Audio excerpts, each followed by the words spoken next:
Olá, sejam bem-vindos! Hoje a gente vai mergulhar numa ideia que é, olha, muito poderosa. A de que números, dados, indicadores, eles não são só ferramentas frias de gestão, sabe? Na verdade, eles são a própria linguagem que a gente usa para construir o futuro que a gente quer. E tudo começa com essa provocação aqui. Pensa comigo, um indicador é só um número, um pontinho num gráfico? Ou será que ele carrega dentro dele a história do que a gente quer ser como comunidade, como país? É exatamente isso que a gente vai investigar hoje. Certo, então vamos lá. Para a gente entender por que essa nova visão é tão, mas tão necessária, a gente precisa primeiro encarar um problema super comum na gestão pública. É a famosa armadilha do copia e cola. Sabe como é? Aquela prática de pegar um plano que deu certo num lugar e simplesmente tentar aplicar em outro sem nenhuma adaptação, sem levar em conta a realidade local. Na teoria parece eficiente, né? Mas na prática, olha, quase sempre é uma receita para o fracasso. Vamos pegar um exemplo prático. Um plano genérico pode vir com a meta melhorar o transporte. Ok, mas e na Amazônia? Lá no estado do Pará, isso significa pensar em toda uma logística super complexa para chegar nas comunidades ribeirinhas. Ou então a meta é desenvolver áreas urbanas. Como fazer isso ignorando a necessidade de preservar pedaços de floresta que são literalmente vitais para o planeta inteiro? A realidade é sempre mais complexa. Então, o ponto crucial é esse. Quando um planejamento ignora a identidade de um lugar, ele não é só ineficiente. É mais que isso, é um desrespeito com as pessoas que vivem ali. No fim das contas, as políticas públicas acabam virando algo que simplesmente não faz sentido na vida real de quem mais precisa delas. Ok, então se o copia e cola não funciona, qual é a alternativa? O que a gente faz? Bom, a resposta passa por mudar completamente o nosso jeito de pensar sobre o que significa planejar. A ideia é que o planejamento estratégico deixe de ser aquela coisa chata, sabe? De preencher um monte de relatório e planilha que vai ficar esquecido numa gaveta. Não. Ele passa a ser um ato de criação, um verdadeiro compromisso com o futuro. É a ferramenta que a gente tem na mão para desenhar o amanhã.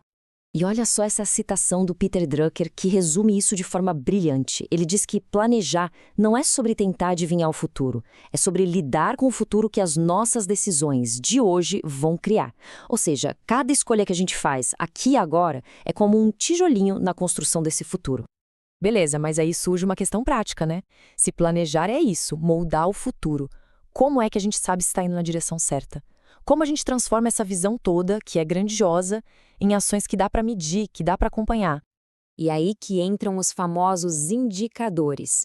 Pensa neles como a linguagem universal da gestão. Todo mundo entende. Eles são, literalmente, os olhos da administração. São eles que mostram para a gente onde estamos acertando, onde talvez a gente precise corrigir a rota e, claro, como usar melhor os recursos que temos. Mas e aqui a gente chega no ponto central, no coração da nossa conversa de hoje. O pulo do gato é entender que indicadores não são só números. É preciso ir muito além daquela visão técnica e fria dos dados. Por quê? Porque por trás de cada número, de cada estatística, existem histórias. Histórias de gente. Uma porcentagem de evasão escolar não é só um número. São crianças que pararam de aprender, futuros que foram interrompidos. Uma métrica de saúde pública são vidas. Vidas que dependem de cuidado. Um indicador de segurança alimentar fala sobre famílias que estão lutando para ter o que comer. Olhar para os dados com essa lente muda completamente o jogo. E toda essa discussão, que parece até um pouco abstrata, nos leva para um lugar muito concreto. Um dos lugares mais importantes do planeta hoje, onde esse embate entre o planejamento local e os desafios globais acontece na prática. Essa nova forma de pensar, de enxergar os números, está sendo colocada à prova num lugar que é central para o futuro de todo mundo, bem no coração da Amazônia. É lá que o estado do Pará está se preparando para um evento que vai colocar todos os holofotes do mundo na região.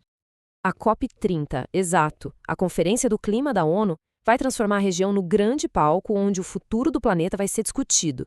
E isso, claro, coloca a gestão local numa vitrine global sem precedentes. O que a gente vê acontecendo ali é uma convergência incrível de agendas.